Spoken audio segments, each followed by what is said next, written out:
एका आंधळ्याची सेवा केली. कोणाची सेवा केली? धृतराष्ट्राची सेवा केली, नाही का?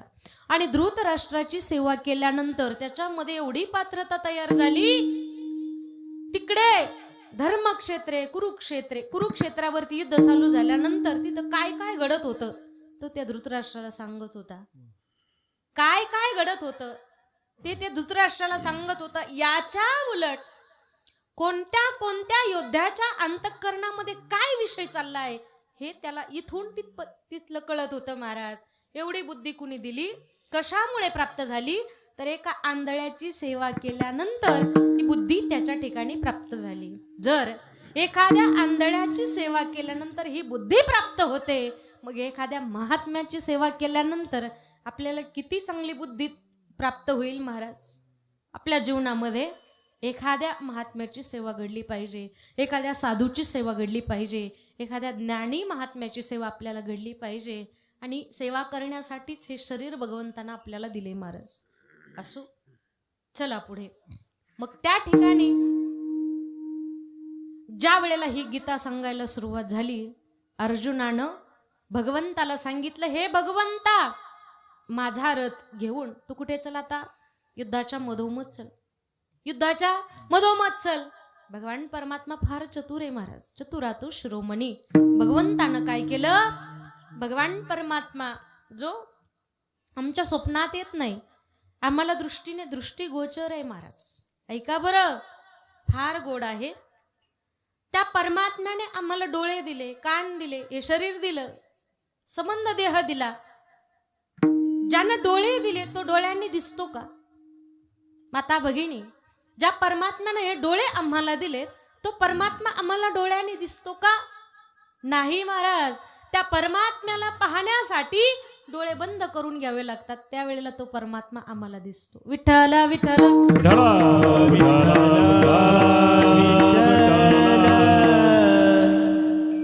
जो परमात्मा दृष्टीगोचर आहे, जो परमात्मा योग्यांच्या ध्यानात येत नाही, स्वप्नात येत नाही, तो परमात्मा अर्जुनाचे रथी होय हा सारथी, बक्षी पोहे प्रीती सुदाम्याचे. तो भगवान परमात्मा अर्जुनाचं सारथ्य करत होता, अर्जुनाचा रथ हाकण्याचं काम करत होता. महाराज, आणि अर्जुन त्या ठिकाणी युद्ध करण्यासाठी सज्ज झाला होता. त्या युद्ध क्षेत्रावरती अर्जुनाचा रथ घेऊन भगवान परमात्मा गेले. आणि घेऊन गेल्यानंतर मग त्या ठिकाणी जे 100 होते का नाही, दुःशासन होता, आणखी बरेच जण होते त्यामध्ये, त्यांच्या समोर भगवंतानं रथ नेऊन उभा केला नाही, तर भगवंतानं रथ नेऊन कुठं उभा केला? ज्या ठिकाणी भीष्म आहेत, द्रोण आहेत, कृपाचार्य आहेत, त्यांच्या समोर नेऊन रथ उभा केला. ज्या वेळेला अर्जुनानं हे सगळे बघितले, अर्जुनाच्या तर अंगावरती काटा आला. अरे, यांचा मी कसा वध करू? माझं बालपण यांच्यामध्ये गेलंय, यांच्या अंगा खांद्यावरती मी खेळलोय, मी यांच्या समोर कसा युद्ध करू? यांना कसं मारू? ही माया उत्पन्न झाली. ही माया का उत्पन्न झाली? ती माया फक्त अर्जुनाच्या मनात उत्पन्न झाली नाही, ती तुमच्या आमच्या सगळ्यांच्या अंतःकरणामध्ये. हा माझा आहे, तो माझा आहे, हा संसार माझा आहे, नाही का, हे माझं आहे, ते माझं आहे, हे म्हणजेच माया. याचं नावच माया आहे. ती असणारी माया अर्जुनाच्या अंतःकरणामध्ये उत्पन्न झाली का? केली महाराज. कोणी? भगवान परमात्म्यानं. भगवान परमात्म्यानं अर्जुनाला भुलवलं आणि ती माया अंतःकरणामध्ये उत्पन्न केली. आणि मग ती माया घालवण्याकरिता देवानं 1 अध्याय पूर्ण होऊ दिला. महाराज, 1 अध्याय पूर्ण होऊ दिला. धर्मक्षेत्रे कुरुक्षेत्रे समवेता युत्सवा मामक्का पांडवाश्चैव किम कुर्वत संजया दृष्टा तु पांडवानी कम्यूढम दुर्योधनस्तथा आचार्यमुपसंगम्य राजा वचनमब्रवीत. नाही का, पूर्ण अध्याय होऊ दिला. आणि मग भगवान परमात्मा एकही शब्द बोलत नाहीत. मग त्या वेळेला मात्र अर्जुनाने भगवंताकडे पाहिलं आणि भगवंताला शरण आला. आणि भगवंताला शरण आल्यानंतर भगवंताला सांगू लागला, विचारू लागला, हे भगवंता, तू तुझ्या तोंडातून एकही शब्द का बाहेर काढत नाहीयेस? तू काहीच बोलत नाहीयेस, याचं कारण काय आहे? हे देवा, मी तुला शरण आलेलो आहे, या नाही का, माझ्या ठिकाणी मला ज्ञान प्राप्त व्हावं, याच्यासाठी तू काहीतरी कर. मग त्या वेळेला भगवान परमात्म्यानं आपल्या असणाऱ्या श्रीमुखातून ज्या वचनांची उत्पत्ती केली, त्याचं नाव म्हणजे श्रीमद भगवत गीता. विठ्ठल विठ्ठल विठ्ठल विठ्ठल विठ्ठल विठ्ठल विठ्ठल. श्रीमद भगवत गीता म्हणजेच गीता. गीता गीता गीता वाचे जे म्हणती, हीच ती गीता जी गीता भगवंताने अर्जुनाला सांगितली. आता ही गीता म्हणजेच गीतेची उत्पत्ती कशासाठी आहे, त्या गीतेतूनच ज्ञानेश्वरीचा जन्म झाला आणि ज्ञानेश्वरीमुळे आमची वारकरी संप्रदायाचा जन्म झाला आणि वारकरी संप्रदाय आहे म्हणूनच आम्ही आहोत महाराज, नाही का? म्हणूनच आम्हाला किंमत आहे. ती असणारी गीता भगवंताच्या द्वारे उत्पन्न झाली, भगवंताच्या श्रीमुखातून उत्पन्न झाली. जयाचे निश्वासे जन्मलेगा वेदराशी, ज्याच्या श्वासातून गीता उत्पन्न झाली. ती गीता काही सामान्य असेल का महाराज? आपण सामान्य घेतो महाराज, दुकानामध्ये गेलो की 3 रुपयाचं पुस्तक खरेदी करतो, श्रीमद भगवत गीता 3 रुपयाचं पुस्तक खरेदी करतो आणि ते पुस्तक कधी उघडूनही पाहत नाही महाराज, ज्यामध्ये भगवान परमात्म्यानं आपली असणारी लीला समाप्त करून ठेवली, ती म्हणजे श्रीमद भगवत गीता. ती असणारी गीता भगवंताच्या श्वासातून बाहेर पडली आणि भगवंताच्या श्वासातून बाहेर पडल्यानंतर त्या गीतेचे जे शब्द होते, गीतेचे जे वचन होते, संस्कृत भाषा जगासी कळेना म्हणून नारायण करुणा आली. त्या गीतेची जी भाषा आहे कशी आहे? संस्कृत भाषा. मग ती संस्कृत भाषा तुमच्या आमच्या लक्षामध्ये येत नाही, संस्कृत भाषा आमच्या लक्षात येत नाही. मग ती संस्कृत भाषा लक्षात येत नाही, सामान्य लोकांना कळत नाही. मग त्याच्यासाठी ती जगाला कळावी म्हणून भगवंताने पुन्हा जन्म घ्यायचं ठरवलं, पुन्हा जन्म घ्यायचं ठरवलं आणि भगवान परमात्म्यानं पुन्हा जन्म धारण केला. कुठे? अलंकापुरी क्षेत्रामध्ये, आळंदीमध्ये. ज्या ज्ञानोबरायांच्या दर्शनासाठी आपण जातो ना, ते ज्ञानोबराय म्हणजे सामान्य नाहीत, महाविष्णूचा अवतार, सखा माझा ज्ञानेश्वर, महाविष्णूचा, प्रत्यक्ष महाविष्णूचा अवतार असणारे श्रीमंत श्री ज्ञानोबराया. त्या ज्ञानोबरायांनी जन्माला आल्यानंतर ज्ञान प्राप्त झालं नाही, ज्ञानाचा सागर, नाही का? सखा माझा ज्ञानेश्वर उपजताची ज्ञानी, हे वर्म जाणोनी आलेलो टांगणी चांगदेव, आलेलो टांगणी चांगदेव, आलेलो टांगणी चांगदेव, आलेलो टांगणी चांगदेव.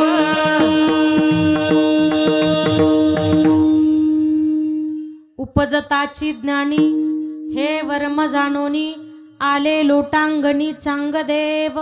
चांगदेव महाराज फार ज्ञानी, 1400 वर्ष वय, ज्यांना वय मर्यादा लाभली.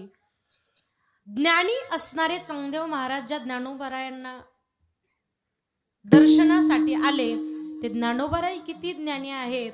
जनाबाई म्हणतात ज्ञानाचा सागर आहे, नाही का? काही म्हणतात ते जन्माला येत असताना ज्ञानच त्यांच्यात मुळे जन्माला आलं, ज्ञान घेऊनच जे जन्माला आले, असे असणारे श्री ज्ञानोबराया. त्या ज्ञानोबरायांनी वयाच्या 16व्या वर्षी ज्ञानेश्वरी सारखा अनुपम्य ग्रंथ लिहिला. वयाच्या 16व्या वर्षी. आमचं वय 16 आहे, त्या 16व्या वर्षी आम्हाला काहीच समजत नाही महाराज. त्या 16व्या वर्षी आम्हाला नीट मराठी वाचता येत नाही. त्याच 16व्या वर्षी ज्ञानेश्वर महाराजांनी संस्कृताचं भाषांतर मराठीमध्ये केलं महाराज.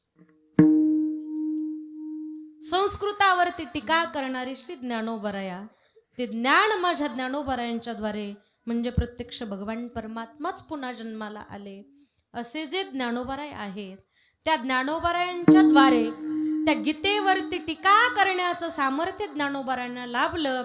ती ज्ञानेश्वरी म्हणजेच गीता आहे आणि त्या गीतेचं चिंतन करणारे, स्मरण करणारे, नामस्मरण करणारे नाथ बाबा म्हणतात, ज्याच्या अंतःकरणातून, ज्याच्या वाणीद्वारे गीता श्रीमद भगवद्गीतेचं चिंतन ज्याला घडतं नाथ बाबा म्हणतात त्याला पुनरावृत्ती नाही. अभंगाच्या पहिल्या चरणामध्ये गीता गीता गीता वाचते मनाती, गीता गीता गीता वाचते मनाती, गीता गीता गीता वाचे जे मनती, गीता गीता गीता वाचे जे मनती, गीता गीता वाचे जे मनती,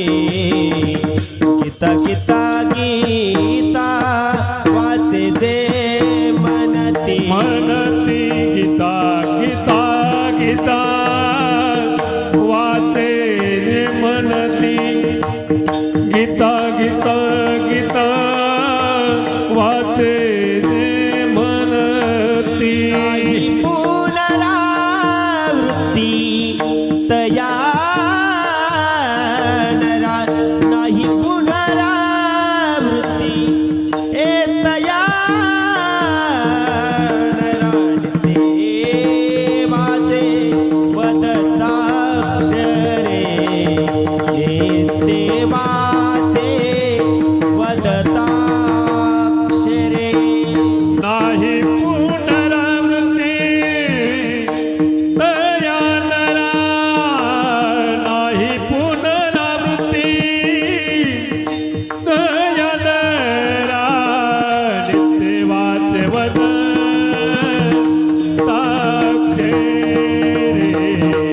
नित्यवाचे वदताक्षरे.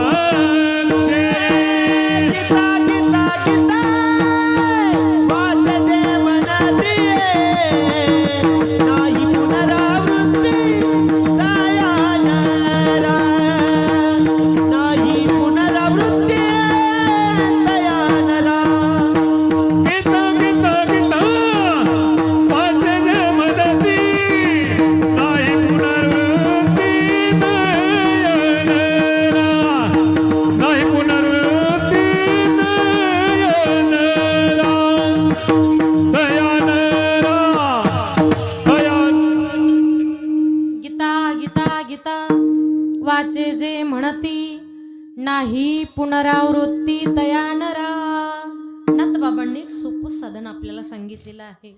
भवसिंधू तरुण जाण्याकरिता सगळ्यात सोपं साधन या संतांनी आपल्या समोर ठेवलेलं आहे. नामस्मरण हे सोपं साधन आहे, पण त्या नामस्मरणाच्या द्वारा जे वाङ्मयातील ग्रंथ आहेत त्या ग्रंथांचं चिंतन म्हणजे गीता गीता गीता श्रीमद भगवद गीता या नुसत्या ग्रंथाचं नाव जरी आपल्या वाणीद्वारे आपल्याला घडलं तर नाथ बाबा म्हणतात नाही पुनरावृत्ती तया नरा. त्या नराला पुन्हा पुनरावृत्ती नाही, पुन्हा जन्माला यायचं नाही, पुन्हा मृत्यू नाही, नाही का? कारण तुमच्या आमच्या जीवनामध्ये पुन्हा पुन्हा येणं आणि पुन्हा पुन्हा जाणं हा सृष्टीचा नियम आहे. जन्माला आला कशासाठी तर मरण्यासाठी, आणि मरण पावला कशासाठी पुन्हा जन्माला येण्यासाठी. यावंच लागतं, इच्छा नाही आमची. काया नगर का सौदागर तुझे अपने वतन को जाना है, काया नगर का सौदागर जिंदगी एक किराए का घर है, एक ना एक दिन बदलना पड़ेगा, जिंदगी एक किराए का घर है, एक ना एक दिन बदलना पड़ेगा, जिंदगी एक किराए का घर है, एक ना एक दिन बदलना पड़ेगा, जिंदगी एक किराए का घर है, एक ना एक दिन बदलना पड़ेगा. सांस रुक जाएगी चलते चलते, क्षमा बुझ जाएगी चलते चलते, सांस रुक जाएगी चलते चलते, बुझ जाएगी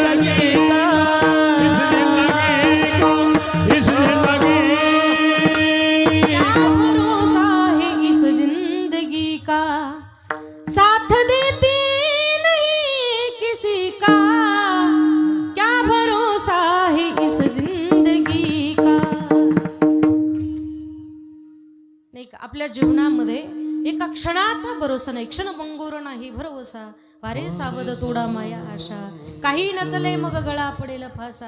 हे दुःख आमच्या जीवनामध्ये आहे. जन्माला येण्याचं दुःख आणि मरणाचं दुःख हे फार मोठं दुःख आहे. पण जन्माला येण्याचं, मरण्याचं, मृत्यूचं भय भीती कोणाला वाटत नाही. मधला जो काळ आहे आयुष्य, त्या आयुष्याचं फार मोठं संकट आमच्यावरती आहे. काही काही लोक एवढे डिप्रेशन मध्ये जगतात की नाही का, जन्माला आला कशा करिता आणि जगायचंही कशा करिता हा मोठा प्रश्न त्याच्या समोर आहे. अरे भीती वाटायची तर जन्माला येण्याची आणि मरणाची भीती वाटावी.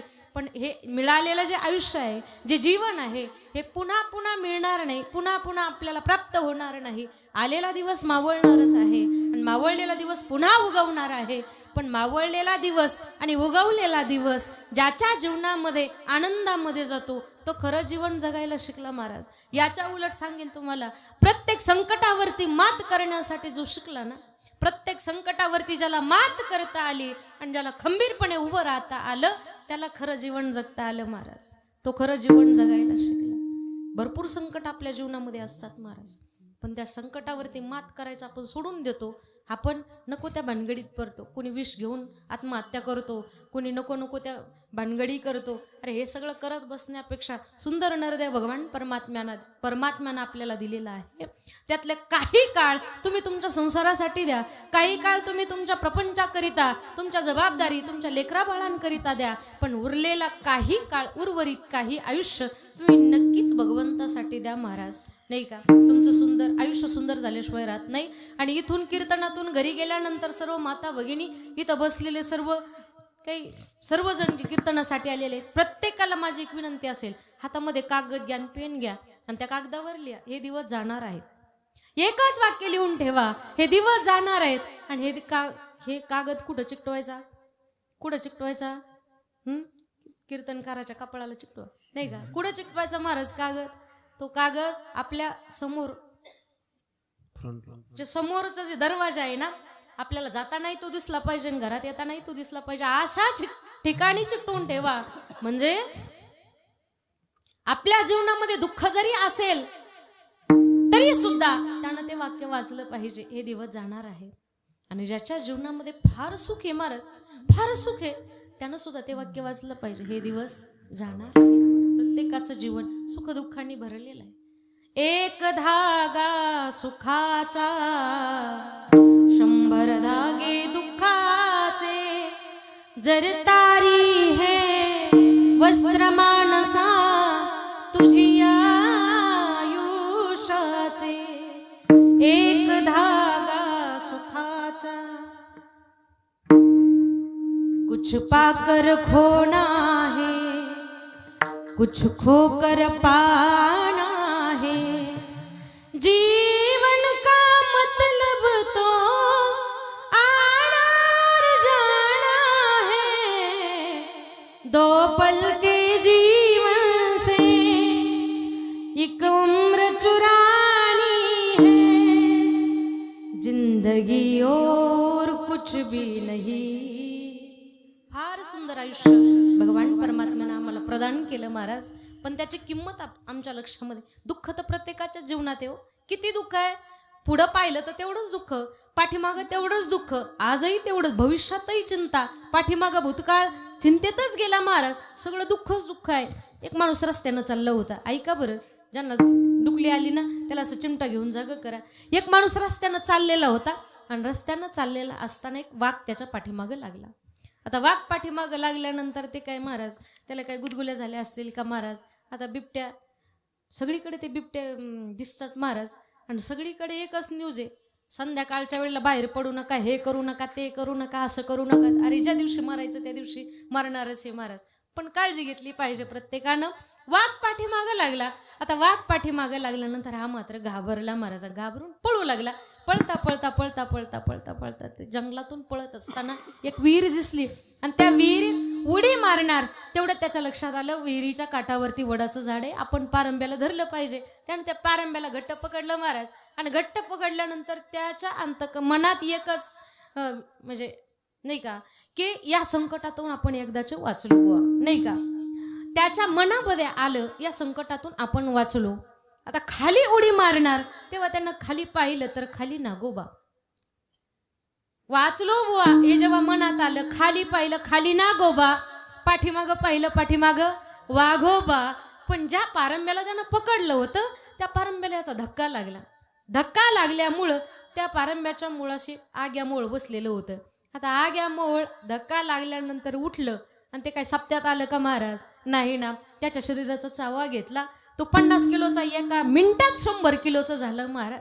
मग एवढी वाईट अवस्था, एवढं असणारी ती अवस्था त्याला प्राप्त झाल्यानंतर तरी सुद्धा ज्या वेळेला त्या मधमाशा उठून गेल्यानंतर त्यातला एक मधाचा थेंब त्याच्या असणाऱ्या जिभेवरती पडला, तो पाठीमागचं पुढचं सगळं दुःख विसरला आणि त्याच्या तोंडातून एकच वाक्य बाहेर पडलं बरं का माता भगिनी. काय म्हटलं?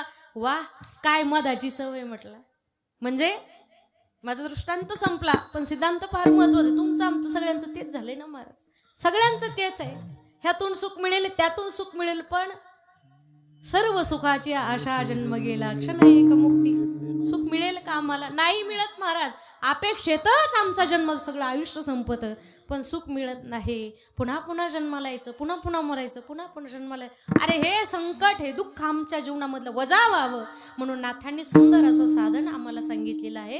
काय साधन सांगितलं तर, गीता गीता वाचे जे म्हणती नाही पुनरावृत्ती, तया नरा सर्व श्रोते सज्जन मायबाप माता भगिनी सर्वांना माझी विनंती आहे, 2-2 हात ज्यांनी सोबत आणलेत त्यांनी आपले 2 हात पटकन वरती करा. घ्या पटकन वरती हात. आणलेत का सगळ्यांनी? पहा बरं एकदा. आणलेत सोबत? जे माणसं आहेत, जे पुरुष आहेत त्यांनी वरती हात करा, ज्या माता भगिनी आहेत त्यांनी देखील वरती हात करा. आणि आस नाही का, या दोन्ही नाहीत, आसा ज्याला संध्या आहे त्यांनी देखील वरती हात करा. सगळ्यांनी वरती हात करा.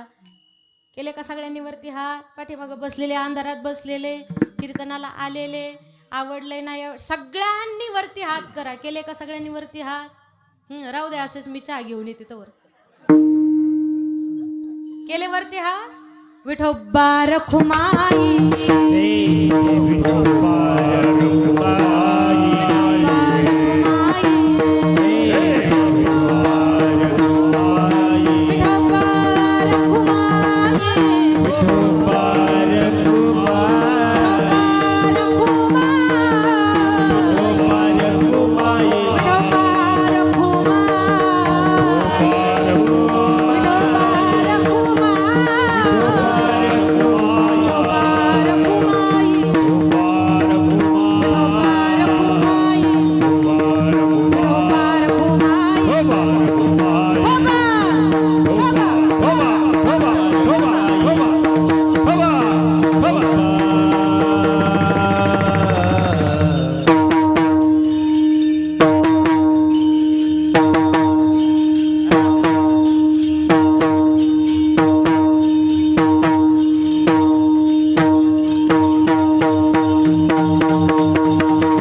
वदताक्षरे भवसिंधू तरे अर्धक्षणी. आणि असा जो आहे ना, नाथबाबा म्हणतात, जो निरंतर गीतेचं चिंतन करतो, नामस्मरण करतो ना, त्याच्या जीवनामध्ये त्याला भगवान परमात्मा विसरत नाही. अभंगाच्या शेवटच्या चरणामध्ये एका जनाने एका जनाने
पुरुषोत्तम विसंबे, नाही का? पुरुषोत्तम भगवान जगदाधार जगदाधीश परमात्मा त्याला विसरत नाही, नाही का? आपण भगवंताला विसरतो, पण त्याचं नामस्मरण केल्यानंतर भगवंत आपल्याला कधी विसरत नाही. हे फार मोठं कौतुक आहे या जगाचं. आणि तो परमात्मा आपल्याला विसरत नाही. त्याच्यासाठी काय करावं? गीता गीता गीता वाचे जे म्हणतील, आपण गीतेचं असणारं चिंतन आपल्या जीवनामध्ये करावं. यथामती यथावकाश आज या ठिकाणी प्राप्त झालेली सेवा भगवान परमात्म्याच्या कृपेद्वारा या ठिकाणी संपन्न झालेली आहे. झालेली सेवा तुम्ही सर्व श्रोते सज्जन मायबाप देवव्रत सर्व श्रोतूवर्ग सर्वांच्या चरणारविंद या ठिकाणी सेवा समर्पित करण्याचा प्रयत्न केलीच असं समजा. ज्ञानेश्वर माऊली झालं, विठोबा रखुमाई झालं की बऱ्यांच्या जीवाजीव येतो आणि आपला वेळही संपलेला आहे, नाही का? वाटच पाहून असतात महाराज बऱ्याच वेळेला. असं एकदा असंच कीर्तन संपलं, पण कीर्तन संपल्यानंतर विठोबा रखुमाई झालं आणि वेळ संपून गेला तरी 15 मिनिटं झाले, 20 मिनिटं झाले, कीर्तन संपायलाच जय विठ्ठल व्हायलाच तयार नाही महाराज. पब्लिक मधले एक लाल फेट्यावाले बाबा समोर उठले आणि पब्लिक मधून फिरू लागले. डोक्या एवढी मोठी काठी हातात घेऊन फिरू लागले. म्हटलं बाबा काय झालं? हे का कीर्तनातून मध्ये जर एखादा उठला तर त्या ठिकाणी विक्षेप होतो. अहो बाबा काय झालं? काही नाही म्हटले महाराज, तुमचं चालू द्या. आणखी 5-10 मिनिटांनी अहो बाबा काय झालं? काही नाही महाराज, चालू द्या तुमचं. आणखी 10 मिनिटांनंतर म्हटलं बाबा नेमकं झालं काय? ते म्हटले तुमचं चालू द्या. हे तुम्हाला कोणी आणलं त्याला पाहत होतो म्हटले. म्हणजे एकदा वेळ होऊन गेल्यानंतर श्रोत्यांची ऐकण्याची कॅपॅसिटी राहत नाही. म्हणून अगदी ठरलेल्या वेळेमध्ये जास्त वेळ तुमचा न घेता या ठिकाणी आपल्या ठरलेल्या वेळेमध्ये या ठिकाणी अभंगावरती चिंतन करण्याचा प्रयत्न केला. सर्वांनी गोड साथ या ठिकाणी केली आणि मलाही तुमच्या सर्वांचं दर्शन झालं. आणि म्हणून याच ठिकाणी सेवेला आज या ठिकाणी सेवेला पूर्णविराम. विठ्ठल जय जय जय जय जय विठ्ठल.